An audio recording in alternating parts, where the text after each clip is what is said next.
ও কি পাগল টাগল হয়ে গেল নাকি? না, ও যা করছে ঠিকই করছে। দেখ রিফাত, তুই আমার বড় সন্তান আর আলামিন আমার আদরের ছোট সন্তান। তুই তো একটা লাইনে আছিস বাবা। তুই ইচ্ছা করলি তোর ভবিষ্যৎ ঠিক করে নিতে পারবি। তুই তো এখনো বিদেশে আছিস। এই বিল্ডিং, এই বাড়িটা আমি ওর নামে লিখে দিছি। এ আর কি বাড়ি রে, আমার দুয়াই তুই আরো 5টা বাড়ি করতে পারবি। তাই এখন তুই আইসিস যখন, তার যাওয়ার দরকার নেই। আপাতত 15টা দিন আমাদের সিলেকুড়ায় থাক, তারপরে চলে যাস।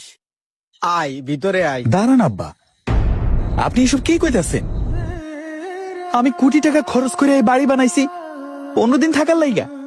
এত কোটি টাকার বাড়ি তোর নামে লেগে দিছে আব্বা? আব্বা, এটা তুমি কোনো কাজ করলা?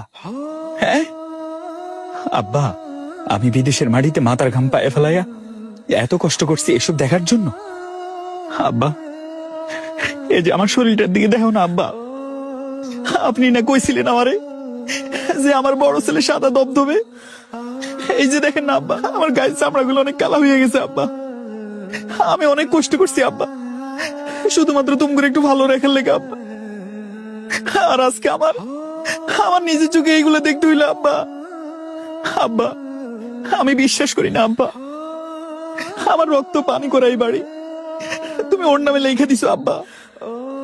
আব্বা, আমার বয়স হয়েছে আব্বা, আমি আর কয়কাল বিদেশ করবো?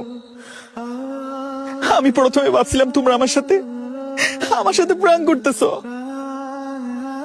পরে দেখলাম যে না, তোমরা সত্যি সত্যি আমাকে আমার এই বাড়িতে থাকতে দিবে না।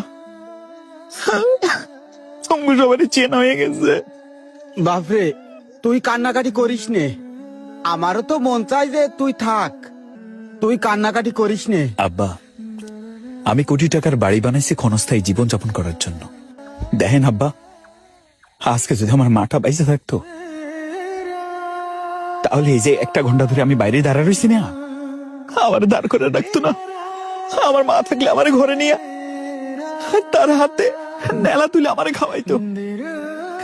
তোমরা চিনা হয়ে গেছে, তোমরা আমার টাকাগুলোই দেখলা, আমার কষ্টটা দেখলে না আব্বা, আমার কষ্টটা দেখলে না। আমি বুঝে গেছি তুমি কখনোই আমার ভাইকে আর আমাকে এক চোখে দেখো নাই। সব সংসার নারীর কারণে ভাঙে না, কিছু সংসার ভাঙে বাপ মায়ের কারণে।